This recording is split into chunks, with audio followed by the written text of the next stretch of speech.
And there we are. Good day, everyone. It is Sunday, which means it is time for Sunday Night Teacher Talk. That happens in the afternoon. I don't know why I always repeat that, but it just is funny to me. My name is CJ Reynolds, and if you've never been here before, this is a live talk, like conversation that is just me talking in words that happens every single Sunday with the idea that we are trying to, especially in this year, this insane educational year, we are trying to help teachers be the teachers that they are called to be.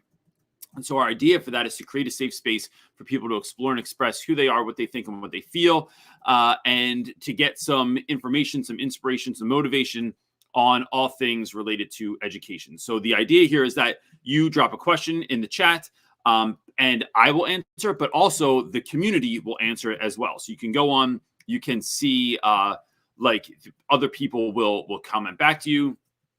And so it creates like this conversation around what you're going through. It's not just like a one and done sort of thing. If you have a friend that had a hard week, shoot him a text message real quick. Send him the link. It's right here on Facebook and on YouTube. It might be something good for them to jump in to see, like, look, do we have answers for every single thing? No. Can I get to the bottom of every single thing in the amount of time given? No. But is it just a good space to remind you of like why, like that we're all in this together? I think that's why, like, a lot of, like, when I think about like teacher misery or like We Are Teachers or like some of these like enormous platforms that exist on social, I think, you know, part of the reason that they blow up is because you want to feel like you are not in this alone. I think the next step to that, like identification and knowing that is one thing, but I think if you really want to like optimize who you are as an educator, what you have to do is grow from that and figure out what are next steps to get to that next place. So that's what we're trying to do here. If that's not enough, you could follow us on social. There's tons of stuff out there, and not so much on Twitter because it's Twitter could be can't do it all. Could be a dark, evil place over there too. And then anything else you can find right at realrapwithreynolds.com. We'd be happy to help you out with anything that we can. Does the dog need to go out right now? Is that what he's telling me? You're just excited to be here. I got it. Okay, cool. Cool. And that's it. So real quick, do you have questions already? Okay. All right. Let me talk for 60 seconds. Because it started off last week talking about how insanely impossible my school year was feeling. And although it's still in many ways feeling that way, I had a lot of my friend Flounders at school. She's one of the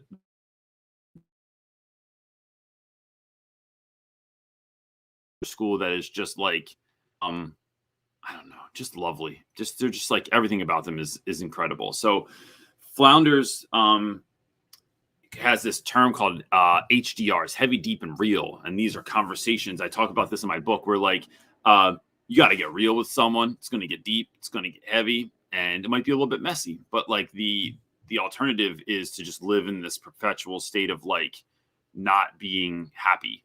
So I had a number of heavy, deep, and reals this week. And then I started blocking off my time towards the latter part of the week so that I couldn't just be there for everyone whenever they needed it, or whenever they wanted it. And so I try to be there for folks, but you can only give what you have.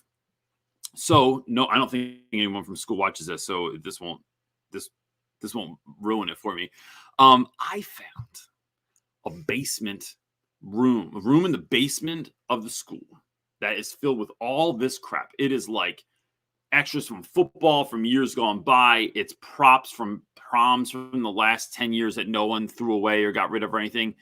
And it is the most secret and awesome room I can imagine. They used to use it for teachers that were breastfeeding. And then all those, like, I guess those kids grew up because no one's breastfeeding in there anymore. So they, it's the old breastfeeding room. That's where I'm hanging out these days. And I'm going to make it into a spot that's like, it's going to be like the chill zone, and I'm going to protect it, and it's going to be awesome. So, yeah. So I'll keep you posted on social about that. But these are just like small things I'm trying to do to create space for myself to be prepared for the week, to feel good about the week.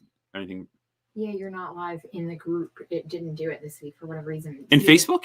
Yeah, you see at the top there's only two. You're live in YouTube and Facebook. Oh, snap. I put it on my own Facebook for some dumbass reason. Oh, it doesn't matter. You can. Can I add it? I don't think you can add it. It's not ever in the group, right? It's always in the... It's. Oh, there it is. Yeah, you did it now. Did it. Okay. There we go. Anything else? Nope. Cool. Thanks. All right. Let's jump into some questions here. Oh, yeah. Sorry. So now I'm live on my personal Facebook right now, which will confuse a lot of cousins and aunts and uncles. What the hell is CJ doing on the internet now? What is he doing? He's so weird. Okay. Get that a lot, I'm everybody. My question. Hank is our first question, and he is asking, it's a great question. How do you handle student complaints? Some legit about other teachers.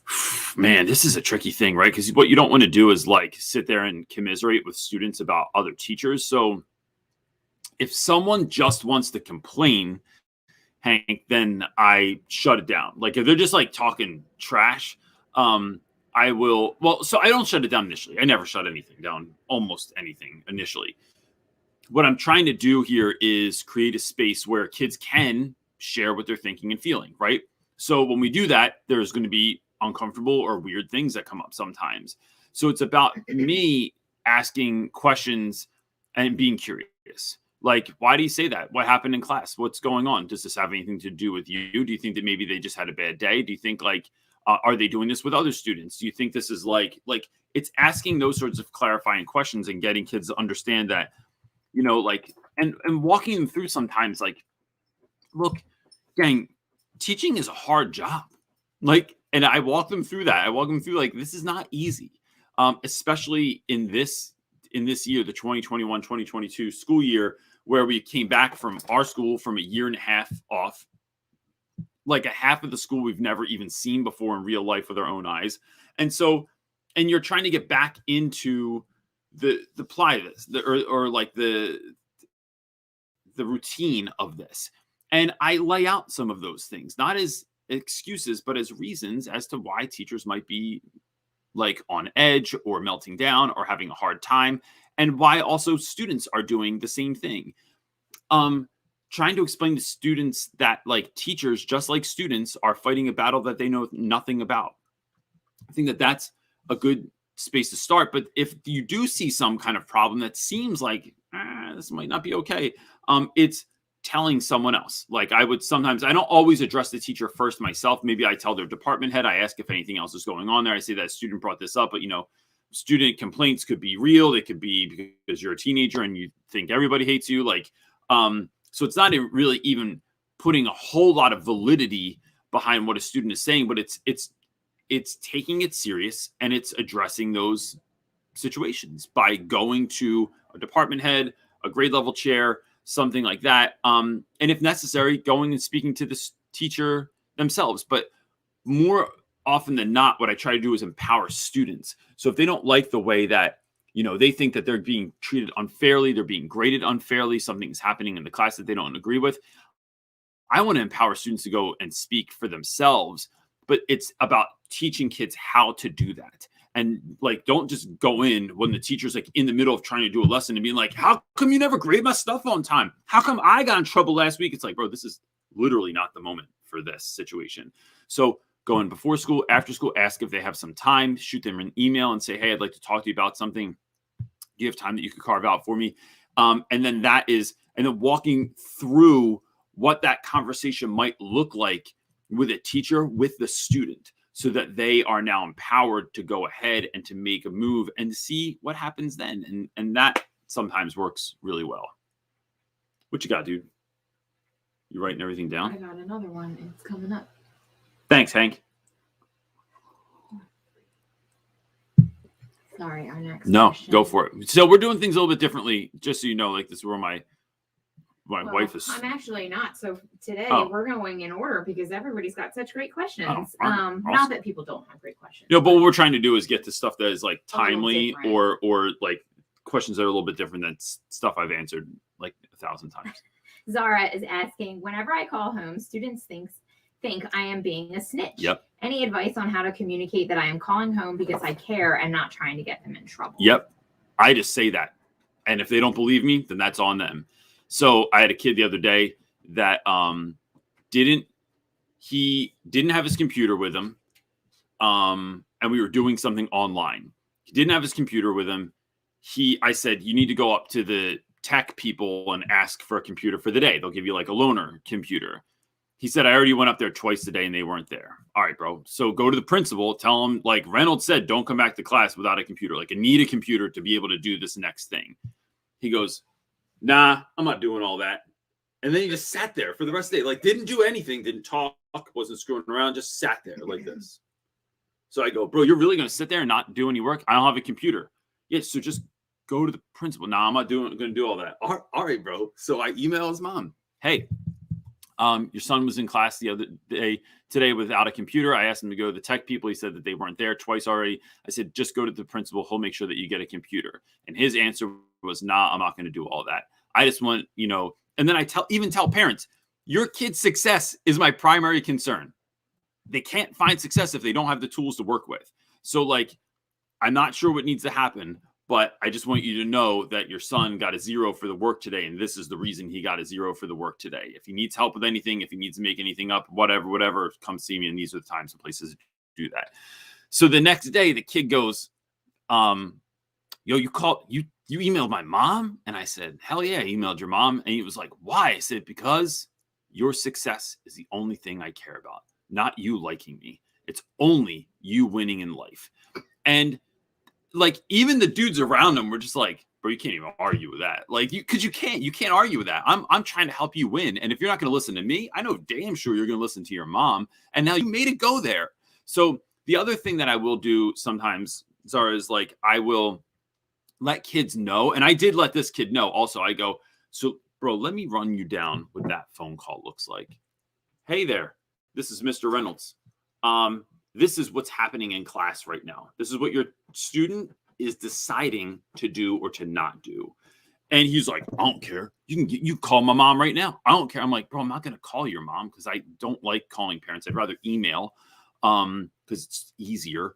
And that is just how I did it. And then you have to be detached from the outcome. Know that kids are, look, and I've done this before. I'm going to do it again. Kids are kind of like puppies, right? They get real mad at you. Then 3 seconds later, like, hey, Mr. Reynolds, what are you doing? What's going on here? And they're not mad anymore. And then 3 seconds later, they're mad at you again for something else because you told them not to unplug your refrigerator so they could plug in their cell phone, and they get mad about that. Like, whatever, bro. So, which is a true story. But that's kind of how I handle that. And then you just shut it down. What you got, buddy? All right, next question is coming from Linda. She says, hi, I'm a first-year teacher. How would you respond to a veteran teacher who told me that I need to change my personality because I need to be tougher on my students? I was taken aback. Linda, of course you were. Linda, you're talking to a grown man right now that has hands, a whole thing hands next to him, and any number of other bizarre things around his office at the moment. I only, I thank people for their ideas. Maybe, and so there's a guy that I grew up on named Wayne Dyer, and Wayne Dyer said that, and this is kind of a weird practice. I don't really recommend doing this. I don't really know why he did it, but it just was curious in how he did it. Wayne Dyer, if he got a really crappy review from someone would write him a letter and say, I read your book and it was garbage. I think I should get my money back. And then he would get, and in the same day, in the same set of mail that came in, he would get a letter that said, your book is amazing and it changed my life. And he would photocopy those letters and send them to the opposite person. Hey, what can we do that for comments? That with people leave really crappy comments. With a line at the top from this author, H.L. Mencken, that said, you might be right. And so I think, look, maybe they might be right. I don't know. I'm not in your classroom, but I do know that not all teachers have to have the same personality, and being tough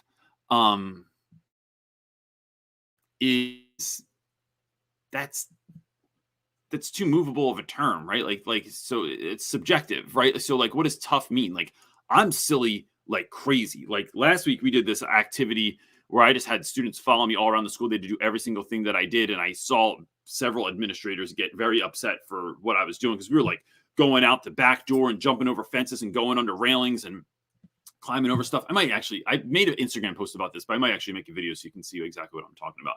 So it was like, this was the activity, but like, what are we doing?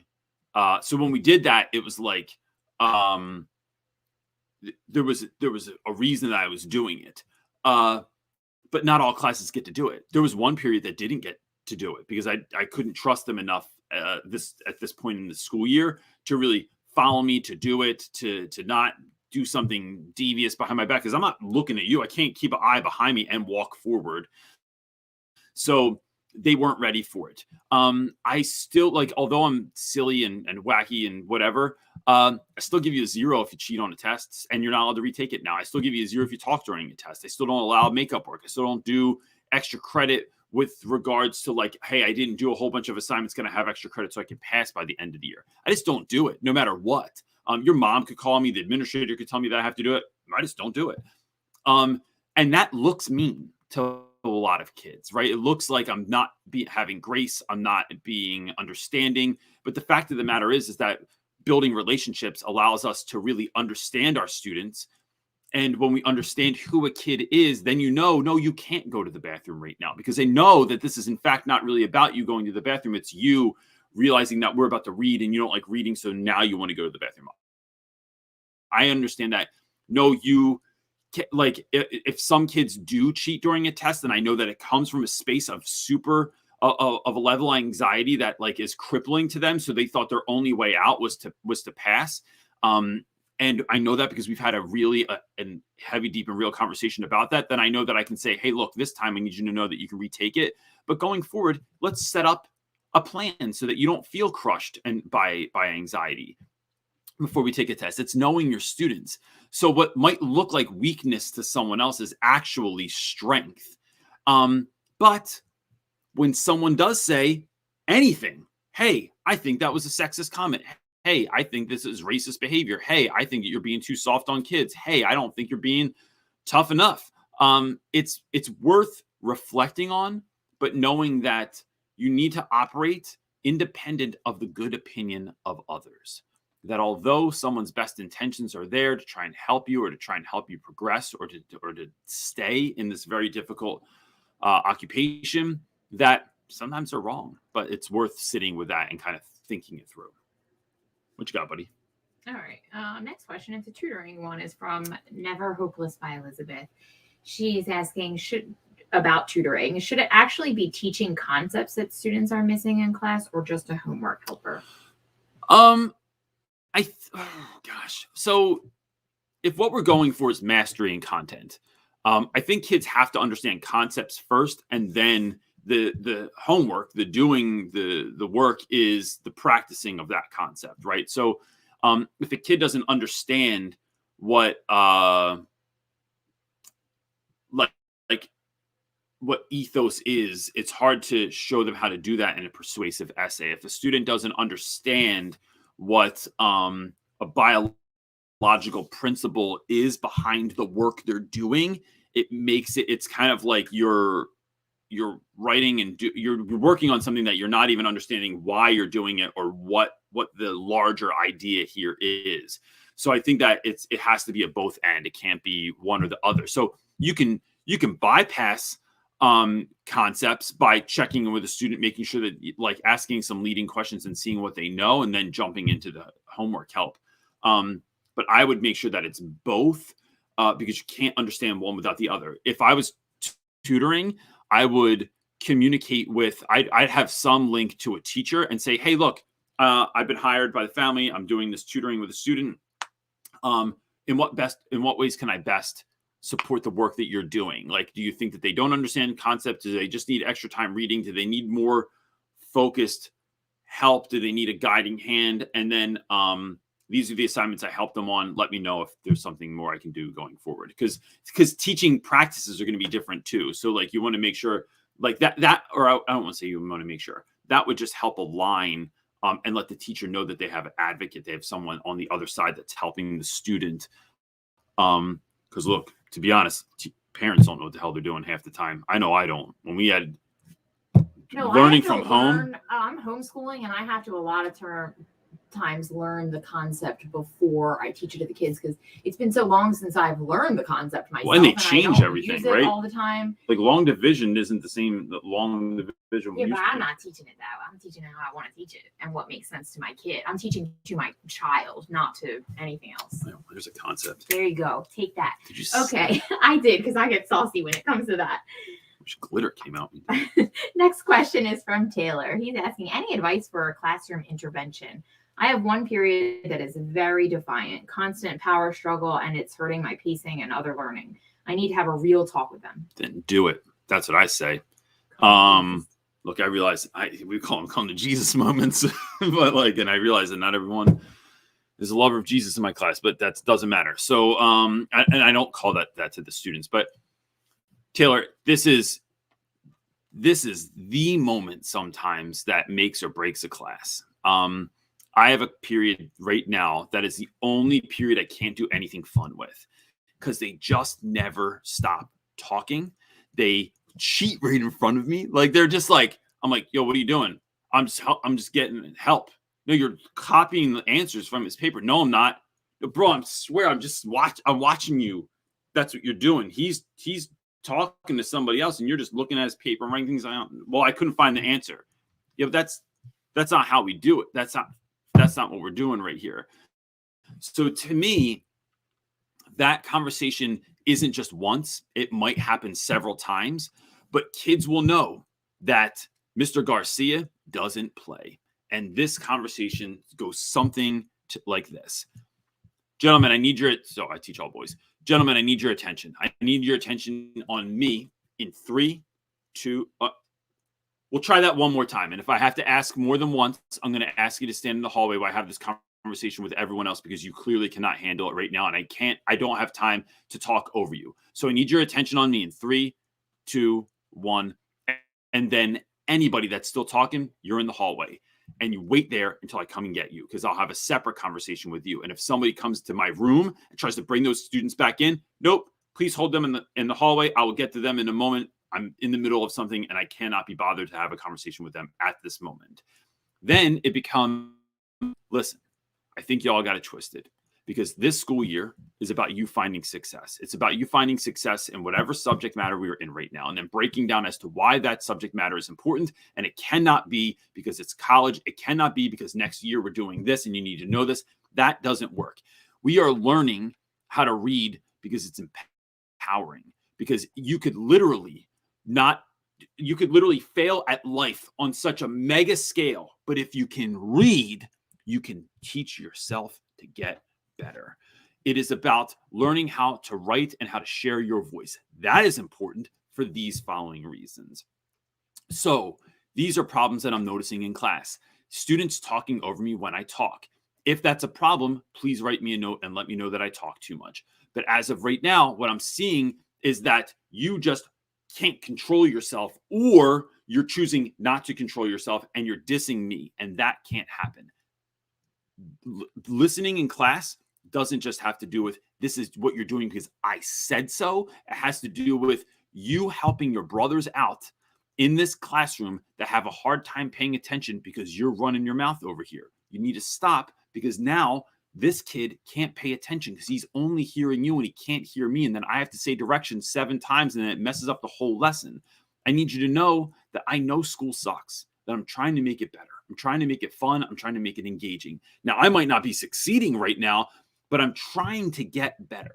And the best way to do that, for me to do that, is by what we're doing right now. But I can't do that if y'all are just constantly acting out of pocket, right? And then, so it's walking them through that conversation. It's also creating a space for student voice. Look, I'm not trying to be a dictator in here. I'm trying to be a facilitator. And you can believe that or you cannot believe that. But I only have your success in mind. That's the only thing I care about, right? It is not disciplining. It's not being right. It's not being anything else. It's only having you win. And then giving them a space or a place to talk about some of that stuff. And I think that's how it's going to work. So then laying out a plan going forward, this is what this is going to look like. For the time being, I think that what's best going to serve you, and this cannot come down from a discipline standpoint. Like, we're not doing anything fun because y'all can't handle it. It is going forward. I think this is how we're best going to succeed, right?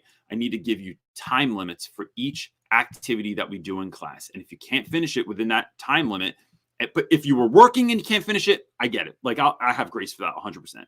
But if I put a timer on it, then I know we're going to get it done. A football play only a quarterback can only hold the ball for so long.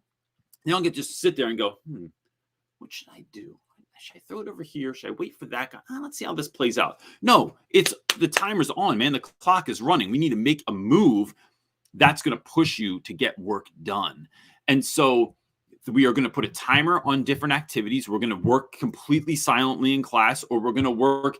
And if I allow certain students to listen to music, like, you're going to run them through kind of what that could look like, and then how that's going to ultimately lead to them winning. Now, look, you have to, in those moments, even though you may not want to, Taylor, you have to celebrate small wins with students. That could be, right? So sometimes there's that level of animosity that you feel towards the class, and you're like, dude, I don't want to do anything nice because you guys suck. I find that acknowledging small wins really helps. So some of the ways that I do that is, I went to the dollar store the other day and I bought all these terrible stickers. And for kids that get 100, you got on Friday's vocab test, you got a My Little Pony sticker. And if you got an 18 out of 20, which is you only mixed up 2 words, I don't even cut it. I ripped the sticker in half and I give you half a sticker, bro. Reynolds, what the hell is this? Why did I get half a sticker? Because you didn't get 100. And if you got 100, I give you a full sticker. But you got 18 out of 20. So now you're getting a half sticker or a portion of a sticker. And it adds a bit of levity to the moment. It's telling kids, great job. Or like, you did better this week. Like, keep going. Or, the kids that, like, I had kind of a difficult class do that following Odyssey thing. And like some of the kids gave up, went back to the room. Like Sorry. Gosh, only 4 kids finished. So I went to BJ's and I bought tiny boxes of cereal. And the other day everyone got to pick 2 boxes of cereal of just those 4 dudes. We sat in the back while everyone else was doing guided notes. We were like eating. And I'm like, I'll just send you guys these notes. Don't even sweat it. But like, you did a great job, man. I want more people to sit back here. I got more tiny boxes of cereal. Get it together and you can come back and eat tiny cereal with us. So it's that kind of a thing. And it's letting kids know that you think they're capable. That I think we can get there. That I think we can do this. I think we can have a great year. But right now we're not. And so let's figure it out together and then move on from there. All right. Long answer. Our next question is coming from James. How do you get over the fear of having a lesson flop? I know everything can't be a success and I need to flop to learn. Still, I agonize beyond reason that things always have to be perfect. So James, I think a lot of teachers feel this. It's not the failure that I worry about. It's the failure taking a long time, right? If I was in a relationship, if I was with my wife and we were together for, I don't know how many years we've been together now. A long time. 20 a lot years. 24, I think, something like that. Something like that. See, we don't teach math. We got together in 1995, July of 1995. So if I got together in July of 1995 and I figured out this year that it was like, girls ain't working out. We need to try. We need, Chris Carson would tell us we need to pivot. Like, that sucks. That's 20 some years in the game. And then I called it quits. Like, look, sometimes maybe that's necessary. That's not even the conversation I'm trying to have. What I want to find out is in the first day, if this lesson sucks. I don't want to find out 5 weeks in that this is not the move for us. Right. So it's about failing quickly so you can then adjust and make a move. So in my book, I talk about this idea of, I did this lesson that I had planned out for weeks, right? I thought it was going to crush. I was so excited about it.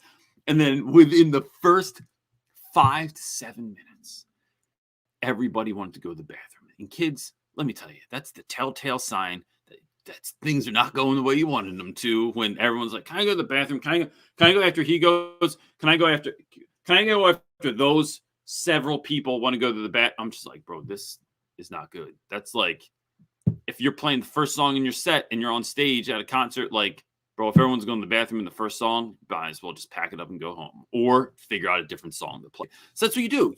You can switch it. So I think part of it, James, is the acknowledgement. All right, gang, look, I thought this was going to be great. I was really excited about this. I thought everyone was going to love this photosynthesis lesson that I put together, but it didn't go well. So can we reflect on this and talk about why it didn't go well, and maybe what would you do differently if you were the teacher? And then you don't have to use everyone's ideas all the time, but that right there, dude. James, this is lessons. This is showing kids that don't ride it out. If it sucks, quit, stop, pivot, change, maneuver, do something different, right? And it doesn't mean that everything has to be different. Maybe you can change one part of it that didn't work out. And then you're adding student. Are you laughing in the middle? I'm in the middle of something. Comment. I'm so sorry. It's blowing up in there. Chris Carson needs a shirt. He said, hold on. He said, from this point on, I will spin in my chair every time I use pivot. And an image popped into my head of Chris Carson spinning in a chair. Could you record that and put it online, please? So if you have to change, then do it, right? But then you're also adding that student voice, right? You're letting kids, this is a big thing in schools now, right? Like, it's like letting kids speak back to what's going on, how they want to learn, and how they think this could work better, and then change it. And I'm telling you that when you allow students to speak into the lesson, to change things up, to decide how we're going and when we're going and what we're doing to get to the goal, right? And then you go, listen, I want you to know that I went home this weekend, and although I couldn't take everybody's ideas into consideration, here are ways that we are going to move forward after like having that conversation the other day. And then things change because kids know that they have power, that they have a voice, that they've changed something in the classroom. I just think that should be celebrated. So that's how I think you get over it, is you acknowledge it, you ask kids what they think, and then you Chris Carson that situation and pivot and move on. I can't spin around in my chair because I don't have enough room back here, but I would. Okay. I have this giant Dr. Evil chair that I sit in. Alex is asking, thanks for everything, Reynolds. I love all your stuff. Any advice on how to improve public speaking? You make it look so effortless. You know what? The first answer is to be comfortable. So when you're doing a live feed, even make sure that you have pajama pants on still, the shirt that looks almost identical, and you didn't feel like fixing your hair, so you just put this hat on, and then you will feel more comfortable. I think, Alex, thank you so much, first of all, for that comment. I appreciate it. I think that doing something over and over again is the answer. Like that's how you get better at doing it. But I also think it's a mental game, right? So like when I just did it. I did a talk several weeks ago at Olean School District up in New York State, and which ironically is the place where they filmed A Quiet Place and A Quiet Place 2. That's what I heard. Oh, really? Word on the street. Yeah, yeah. Makes me want to watch it. So I got up on stage, and it's this room. It's the whole district is in there, right? And it's this huge auditorium, and my wife was, what did you say? You're like, it made me nervous. I am nervous for you. I don't go to many of his things, but this one I went with him and I got to sit in the audience and listen or whatever. And sitting there, I don't know, I would have thrown up all over the place. But then what happened during my presentation that even made you more nervous? The tech stopped working, so like the school didn't allow YouTube. So my YouTube videos wouldn't play. None of the audio was there. It just kept like, it was a kerfuffle. It was like a thing after thing after thing after thing. Didn't work. I don't care. I just jumped off the stage and I like held a microphone up to it. I just like, I figured out ways to maneuver through that. But the way that I do that, we didn't even talk about this, is that I practiced my speech several times before I ever do a talk. I also have visuals that go along with it. So I feel like that piece is prepared. And then I do this practice where like, this isn't new. Like I didn't invent this, but like when I pray in the morning, when I meditate, what I'm praying and meditating about a lot of times is I'm envisioning what this is actually going to look like. I envision people enjoying it. I envision myself like effortlessly moving throughout the space. And so that over time just builds confidence. And confidence is the key. That's how you get over everything. That's how you become a better teacher. That's how you have better classroom management. That's how you, it's how you do anything in life is figuring out how to have confidence. And so confidence looks like a lot of different stuff. It looks like, do I feel confident in the way that I look when I go on stage? So I want to make sure that I'm wearing something that I feel good about myself in. Am I prepared? Do I feel like I have some level of mastery around what I'm doing? It is, moving through the room and shaking people's hands and looking at them in the eye and welcoming them to the talk. Like it's moving in confidence through all those things. And look, that cannot be real too. You can fake some of that stuff. I have to fake that I'm confident about a lot of stuff sometimes because I just don't. Like some weeks I come on here and I like, we had an argument right before something happened. The dog threw up in the kitchen right before. The neighbors outside cursing again, like crazy person. Like there's like, I got an email that I didn't expect. And it's like, oh, damn it, I got to fix that thing. Kids are acting a fool. Yeah. Kids are being nuts or whatever. The dog tries to eat the mail person. Like, it is. And so I think the faking part of that, right? It's building a level of resiliency in you so that you can click into that when you need to. But that's kind of how I move. I think it's also recognizing if you're like something you need to take a class on or be skilled or be taught yourself. Yeah. Like I think that it is optimizing who you are. I would have to take a class. Yeah. And I think that's right. So sign up for Toastmasters or something, but like it is optimizing who you are. This is the whole thing is like when we talk about self-care isn't just, watching Netflix. It's not just going out and shopping for toilets because you need a new one because you tried to clean the tank last week and then it cracked and it broke.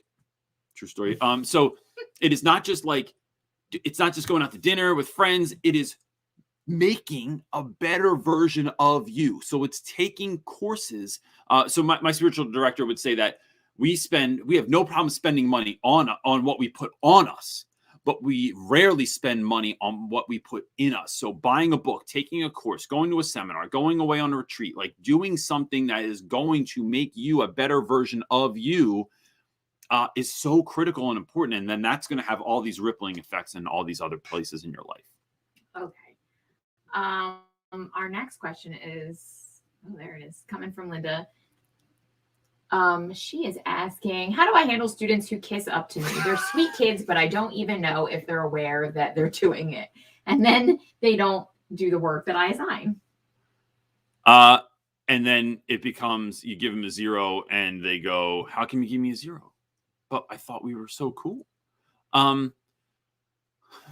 think the kissing up, there's not always something you can do about that. Some kids, and so Linda, I would say this without like, it would be easier if like we talked about this and I kind of had a sense of what was going on. All the work I put into myself, all the stuff that I do, I really put myself in a position to get compliments. But they make me very uneasy. I don't do well with compliments. I did not grow up in a family where you got complimented very often. And so now I feel like I'm a grown man that has a hard time with this. And I have to it's something I work through. I'll be honest with you, on YouTube videos, if I get too much love in a comment, I have to stop myself from just glancing by it. I make myself read it. I force myself to eat the vegetables of love.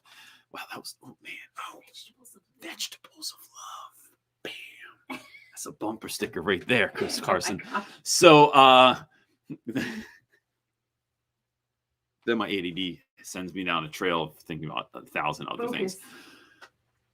So it is not something that I do easily. So when a kid keeps telling me how great my class is, how nice my room is, it's just saying, thank you so much for saying that.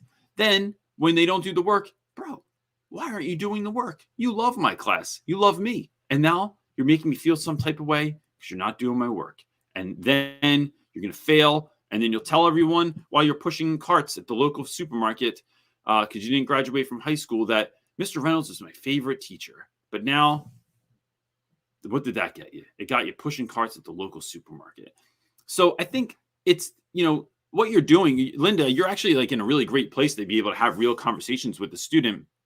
Let them know, like, look, I like that you like me. I like that you like my class. It's great. I love it. Who doesn't like to be liked? But if you're not finding success, you're making me look bad. All right. So you got to get it together. You're making me look bad because Mr. Reynolds is the best. And the kids always go like this. Reynolds is the best because he's so funny. No, how come I can't be the best because I'm so smart? Right? Like that. Come on, guys. Help me out sometimes. So I think it's just having those real conversations with students and letting them know, I like you too, but I like you so much that I'm willing to fail you because you didn't do work. Bet. And now I'm going to call your mom.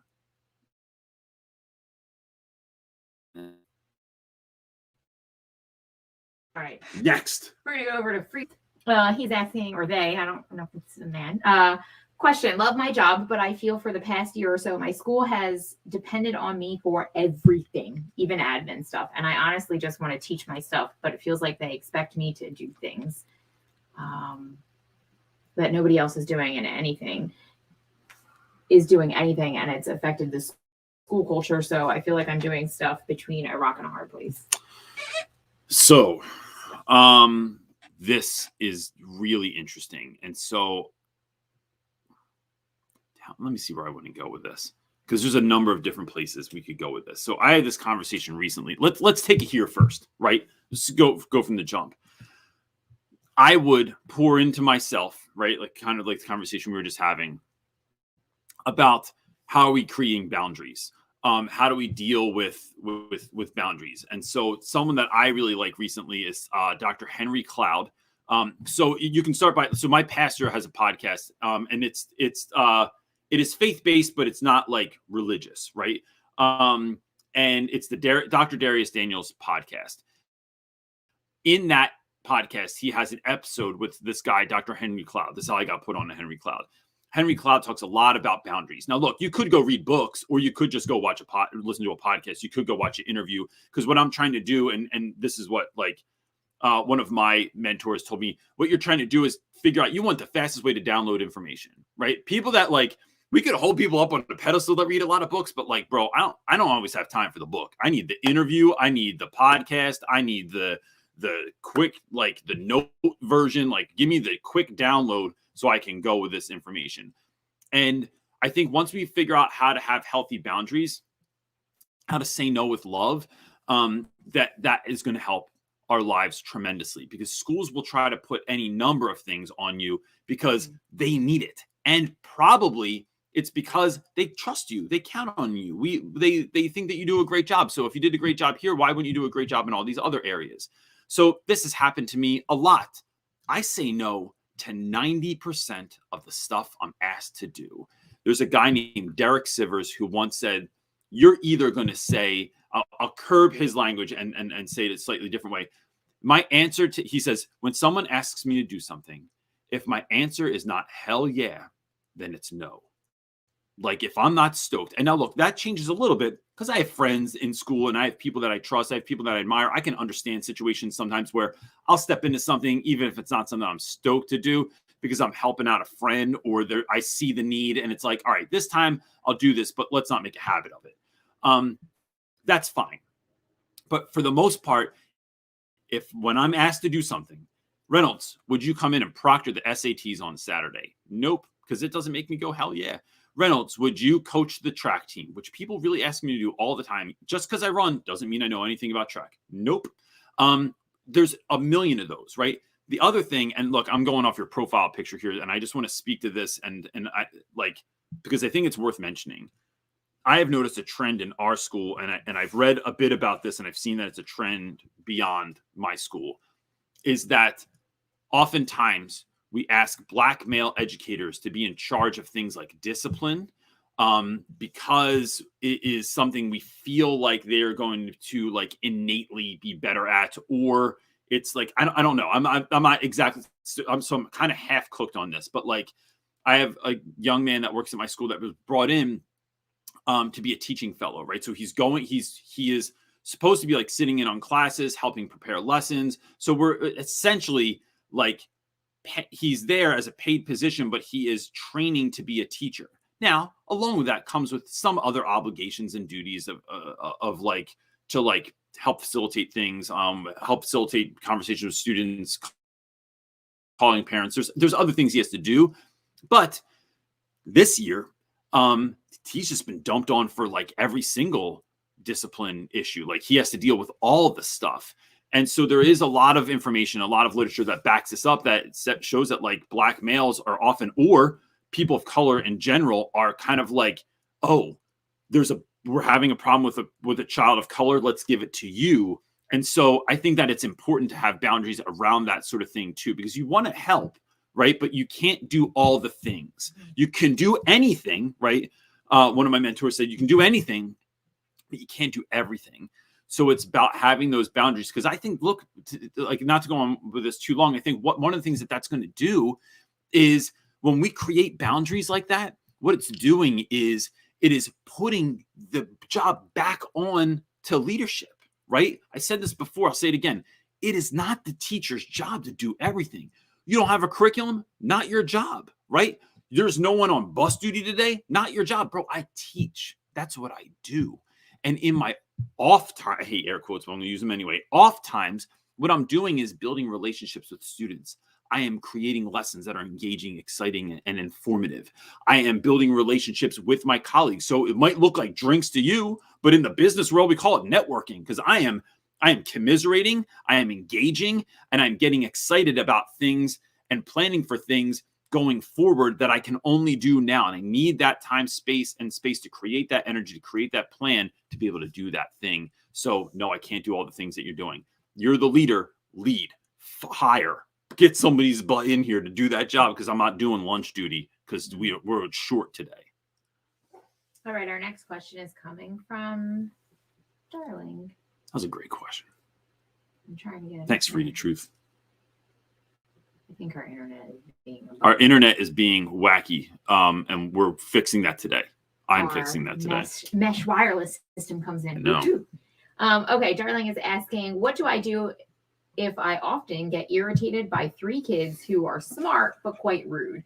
They keep disrupting the class and having comments. I become irritated, and I don't like who I am when this happens. Yeah, 100%. So I'm gonna be real honest with you, because otherwise this would be real crap with Reynolds. So 2 weeks ago, I have a kid who, the poor dude, has a leg injury too, right? So he has to sit on my couch all day, so his leg can be elevated on my coffee table. And he comes in and he can't see the board because of where he's sitting. And I've tried, like, the logistics of this are not really that important, but the fact is, the matter is that the board's behind him. He's facing this way. The whiteboard's over here. And so I said the directions, no kidding, 6 times. And I don't even usually do that. I don't know what the hell I was thinking. I said 6 times. Then my man goes, like 3 minutes in, yo, wait, what are we doing? Bro. So I yell at him. I didn't raise my voice. I didn't use an authoritative tone. I just straight yelled at my man. Like, and I'm not even going to replicate it here because it hurts my heart to know that I did this. He immediately was like, just melted. He's this like big, strong boy that has to sit on the couch, and he just melted. And I immediately was like, I'm a total ass. Like, I can't believe I just did that. So I get everyone else squared away. He shuts down, throws his paper on the ground. He's not doing anything now. So I have to go over and I go, listen, I realize this isn't exactly your question, because this kid isn't that consistently rude kid. He's a really kind kid that I blew up on, but I think that's a good example too. I have to go over and I go, bro, listen, I'm really sorry that I did that. You are never a problem in class. You didn't listen to me this first 6 times I gave directions, but that's all right, whatever. But you didn't deserve that reaction from me. I really apologize, and I'm really sorry that I did that. And so we had this conversation, and then he even came back later and he told me how much he appreciated me being kind to him. With other kids that kind of like that are like a fart in class, right? It permeates, it goes out, and it messes everything up, right? I have those kids too this year. I just shut it down. You're just not allowed to have more of my energy.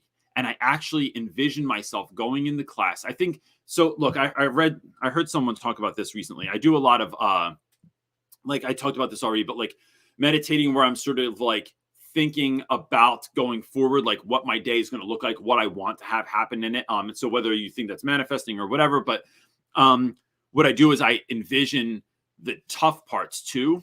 And then how am I going to navigate around those tough parts? So I have a kid in one of my classes sits right in the front. And he's just a pain every day. Like everything is, nothing I do is cool. Nothing I do is good enough. Everything is a challenge. Everything is, I'm not doing this. Why we got to do this? I'm not doing this. I'm not doing, you doing this? Why are you doing this? We don't have to do this. This is dumb. So stupid. Why am I even in this class?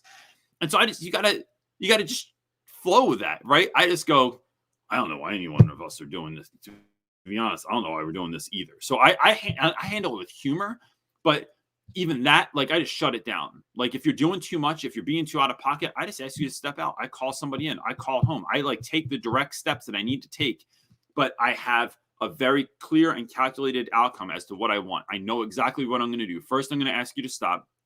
Second, I'm going to say a joke. Second, I'm going to ask you to stop. Third time, I'm going to ask you to chill. And if I have to go any further, then we're going to have to take next steps. I just want you to know that, right? And then I don't even listen to their answer because they're going to have under the breath answer, right? Let's move on and start helping kids that I want to help. And I start loving on kids that need it. So that might mean I have googly eyeballs in my pocket and I'm setting up love all over the classroom because I'm giving kids attention. That might mean that I'm putting stickers on people's papers. That might mean that I'm doing something silly. So what you're doing to counteract that negativity is you are doing, there's so much explosive joy happening in the classroom that's coming from you that you don't need anyone's feedback from it. I'm just going to care all over the place. And then that generally either shuts that child down or it amplifies their behavior. And at that point, you just have them removed from class. Like, look, let's speak to removing kids from class real quick, because I'm sure there are people out there that are going to give you a hard time for this. No, I'm not giving you a hard time for it. You should absolutely do it sometimes. But with the expectation that I'm not just kicking someone out because they're a problem. I am removing someone from class because I need someone to speak to this child and speak the truth into their life right now, because I can't, because I have a class of 32 kids in a classroom that was supposed to have 18. And I don't have the time, space, or energy to have this conversation with this child right now. So I need someone to come down, help this kid readjust so that they can come back into the classroom and win. That's it. That's why I'm removing kids from class.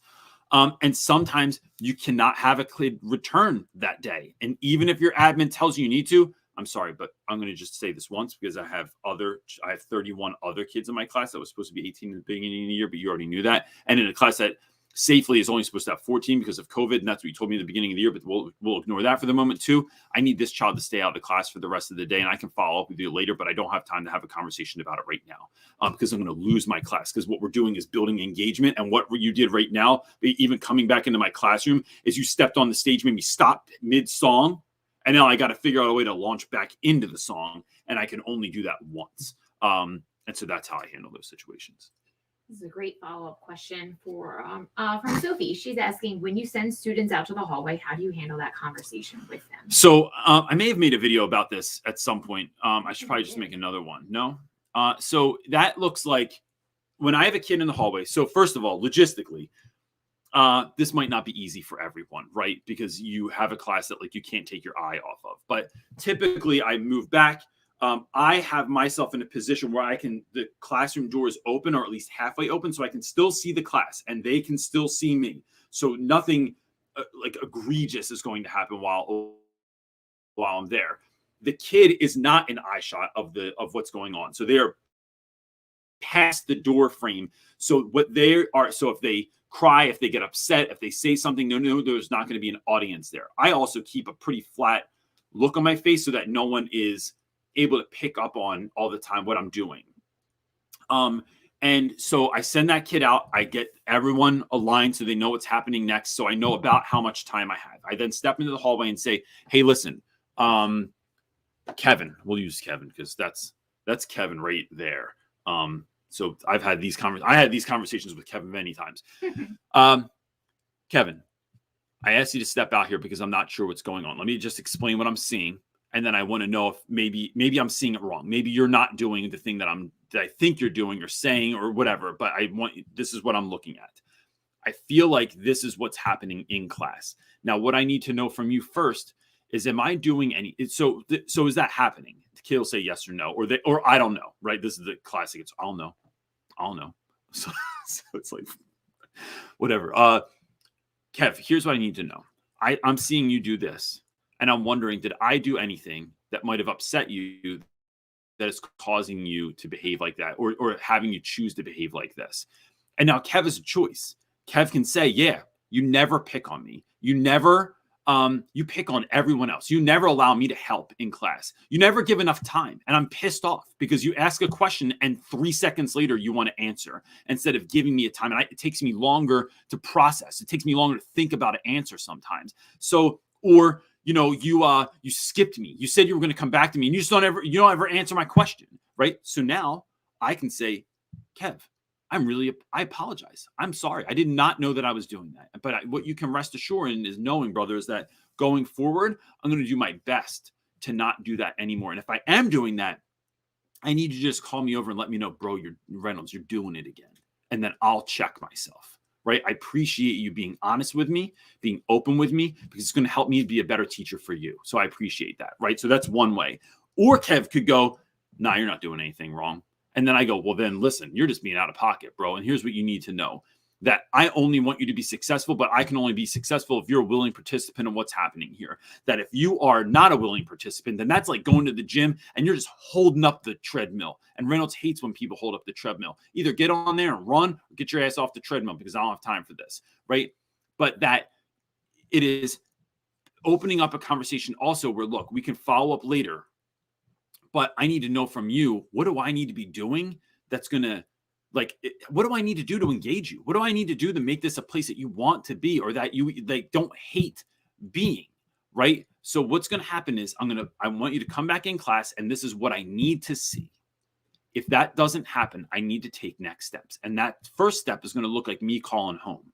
But I'm not even calling home to get you in trouble. I'm going to inform your folks or your caregiver as to why you're doing what you're, or ask, like, let them know what you were doing. But then I also need more information. I need to know who you are, what you're about, where you come from, what you believe to be true, and what's happened to you in the past. So, like, maybe you had a really bad year last year. Maybe you hate math. Maybe you had a hard time with reading because you low key, have some things that, like, haven't been discovered or aren't clear on your IEP. Like, we need to take this to the next level, but you need to know that this is coming from this place.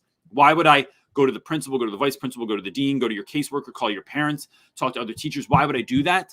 Because I never, ever, ever, ever, ever want to give up on you. And so I'm going to keep doing what I can do. But you need to know that my kindness only goes so far, that it's not weakness. And that if I need to remove you from class because I have 30 other kids in there that need to learn right now, it's 100% that's what's going to happen. So know that I'm showing up to be a willing participant and to be your educator. But if you're not going to show up and participate with me, then, bro, you gotta go until we can figure something out.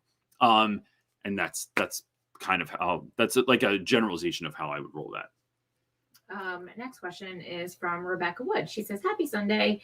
I have some students that ask me to just lecture all the time because they insist this is how they learn best. All right, fair enough. But isn't my style or how I think learning happens best. But I can't get, and I don't know if there's another one.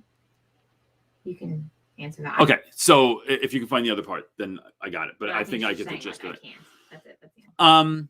So Rebecca, here's one of the things that educators have to learn, is that if education is only, in fact, ever about the student, then that's it. End the game. Like, and so there are classes where, like the class I talked about earlier, that, like, everything's timed. We can't do anything fun. I can't have you out of your seat. Like, we're not there yet. And that's not to say that we won't ever get there. It sucks. I hate teaching those classes because I don't feel like I'm teaching, or I'm at least not playing to my strengths. I'm doing what's needed for you, but that is what the game is. That's the job, is doing that.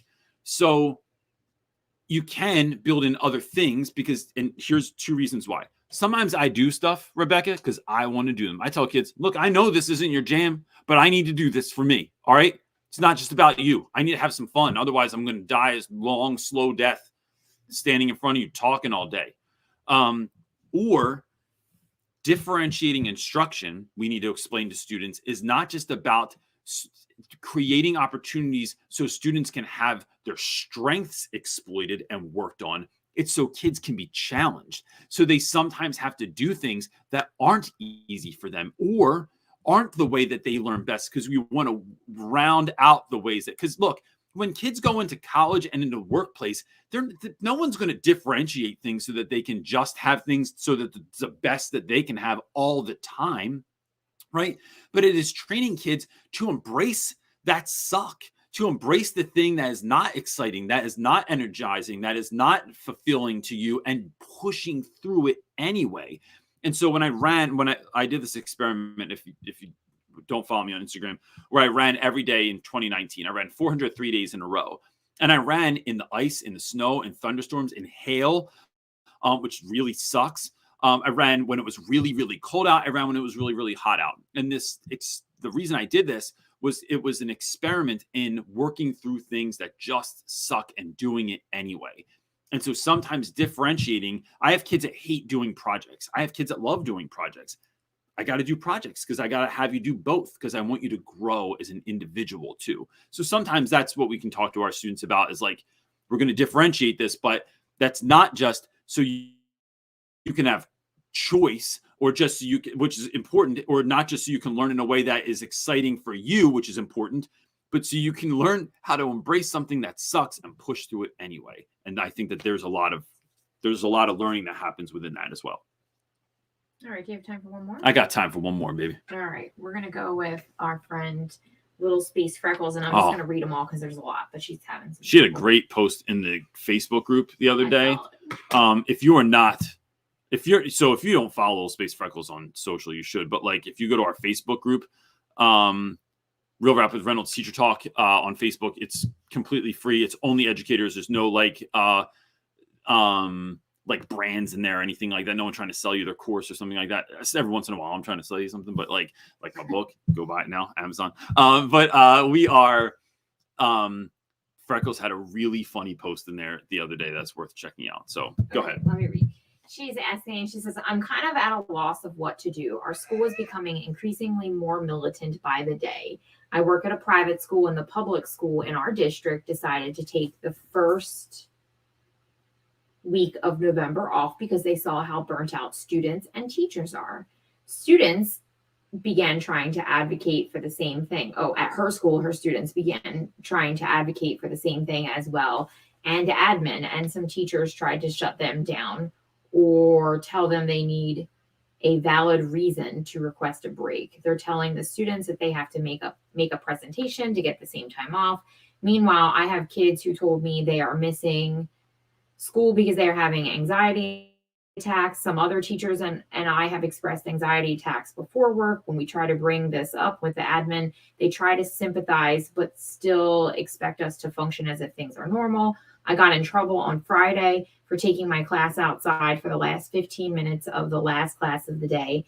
Admin told me kids can no longer go outside because it takes away from instruction time.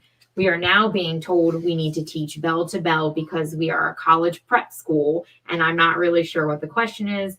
I'm just lost, and I feel like I'm not doing enough. Oh, what does that sound like to you? Your school. Exactly with the kind of nonsense that I'm dealing with at school right now. So let's run this down. This is a great last question. You got told about taking the kids in the hall, or you were doing go ahead. I'm going to explain it. The other day, I'm in class. There is a summit meeting, which means all the freshmen had to go downstairs on the prior Tuesday. So that my second period class was behind now.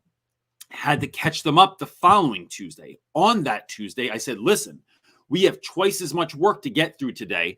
But if we can get through that, Raishan always makes amazing paper airplanes.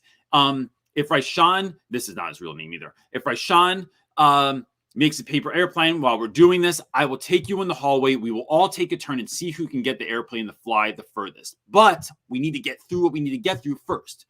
This creates buy-in, right? So now you have kids that know there is even a silly thing like throwing paper airplanes. I didn't even think that would work. I'll be honest with you. I didn't think it was enough of an incentive, but apparently it was. They were all stoked. Everyone dialed in. We got done everything. We had 7 minutes left. So I go, here's what's going to happen. We're going to quietly step into the hallway. You're not allowed to talk while we're in the hallway. We're going to pick one person at a time. Don't ask if you can go next. I will decide who goes. I'm going to show you where to throw the paper airplane is. and then you're going to come down, mark your spot by standing there, and we'll keep doing. Well, doesn't an administrator walk out into the hallway while we're doing this? And they ask my co-teacher, why are you doing this? And she like, Kayla was like, she goes, Reynolds, you got to tell him. I don't know what to tell him. So I get pulled into the office at the end of the day and I get asked, I have a question. What was the thing around the paper airplane? Not really accusing me at first, but figuring maybe it had something to do with the lesson. I said, it was just for fun. I was using it as an incentive because the students had all this work to do, blah, blah, blah. And I get asked, so it wasn't a part of your lesson plan?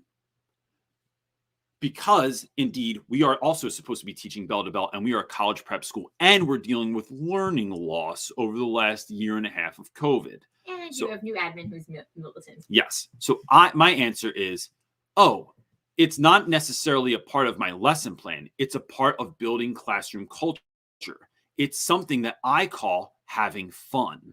And it creates a classroom culture where kids are never know what's going to happen, where fun and silliness and wackiness and wonder are a part of the fiber of the classroom. And that builds a culture of wonder and excitement and buy-in. So sometimes we use this thing called fun to do that. That was my conversation that I had. So then... But wait, the best part is when you explain that, what did your admin say? He said, I'd still rather see it be a part of the lesson plan. And I said, well, you will never see it be a part of the lesson plan because that's just not how I roll. And look, I think the point here is that, and to your question, right, let me say this real quick example also.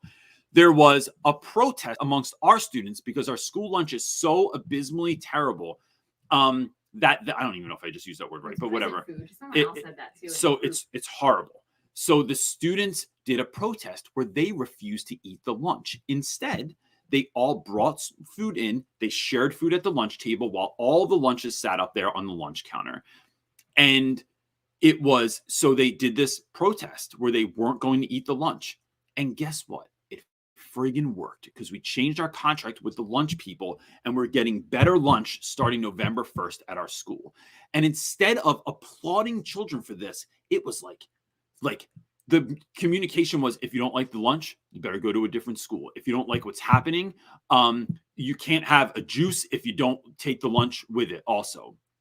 And to me, this is like, and the conversation I had with students, I'll be honest with you right here on the internet in front of the world, conversation I had with students was, this is so empowering. This is so incredible. You guys are using your voice. You're using nonviolent tactics to get what you want, which is something that's worth having anyway. Like, hell yeah. So Freckles, if I was in your position and students had to do a presentation, I'd be like, yo, what do we want? How do we want to roll this out? How do we want to create this? Let's create a presentation that's not just a PowerPoint, but has like, let's make it next level. Let's make this something that's incredible. Let's make this something that like parents are going to hear about. And they're going to be like, damn, like the kids, like they really need a day off and they're really melting down. And other than just like the fact that we're already burnt out and feeling anxiety, to ask kids to go above and beyond to create a presentation anyway. Oh, you don't feel great? Create a presentation. No, you don't understand. I'm already feeling overwhelmed. Why would I do something else? I'm already coming to you, being vulnerable, being open, being a kid that's sharing their thoughts and feelings with you. Instead of just applauding that already, I'm saying, I think kids should next level what they're doing, create something that's amazing, that Steve Martin says, be so good they can't ignore you, so that, yes, you're getting time off so that you can recuperate. And if that doesn't happen, I'm going to tell you what, I build that into my lesson, where we have Get Down Fridays in my poetry class, where it is basically a study hall and you can do makeup work. But that I have time to just grade and to meet with students and to look at grades with them and things of that nature that I don't have because it's not built into the curriculum. Otherwise, I'm building those things into my lesson plans so that we can move forward and address some of those needs, even though it's not being done from the top down. I say to Little Space Freckles, man, if you're in that environment from the outside, I can say like dealing with CJ is like protect your peace, man. Is the most important thing I think this school year for you. I'm telling you, when they started off with the year with the message of I'm gonna stress you out. After we like 4 kids died this year. You stress me out. And we all just went through a year and a half of COVID shut down. You're going to stress me out. Like 60% of my school staff left. You're going to stress me out. So I just come back at it with, you're not going to stress me out. Watch this. Watch this, because I'm not playing. And then I'm finding ways to drop joy bombs all over the school all day. Because that's my counter to that. It's not like being passive aggressive, but it's almost like I'm going to fight against this. It's just as hard as you're pushing on this stuff on me. I'm going to fight back with love and kindness and joy and excitement and weirdness and fun. But that, for you to be able to do that, requires boundaries for what they're trying to get you to do, and boundaries even on nights and weekends and at home. Like, there hasn't been Real Rap with Reynolds doesn't get done Monday through Friday because you are so exhausted by your week. Like, right? There's like, you have to have boundaries placed to be able to do that within that environment. Yeah. It's terrible. Yeah. And then Real Rap with Reynolds will come after that. But look, gang, these are such great questions. And let me just say this. The fact that you even show up, I've said this before, I'll say it 100 more times. The fact that you even show up on a Sunday, right? And you're watching stuff on education is a big deal. It is not. I have a feeling that some folks come at this looking at it's like from a place of desperation, but I think that it really comes from a place of like engine of wanting to be the teacher you were called to be. So thank you so much for doing this. Thank you for asking questions that are really important, and that other people are watching this and they're listening to your questions, and then they are being empowered by the fact that you're even showing up and doing this good work. If we can help you with anything else, please go to our website, realrapwithreynolds.com. I'll answer any question. There's all kinds of other stuff there too. There's resources, and we're trying to build that out this year, but it's been stressful. If you need someone to speak at your school, if you want books or whatever other kind of wacky crap we have on there, you can go and do that. Or join our Facebook group. It really is like, look, there's hairy stuff that happens in there sometimes. But not that much. I'd say we are 95% awesome on there, right? And the 5% that's not awesome, good, bring it. We're down with having those heavy, deep, and real conversations with people, right? We love you guys. We love that what you're doing. We hope that you have the greatest week ever this week. And that's it, gang. We'll see you next week. Peace.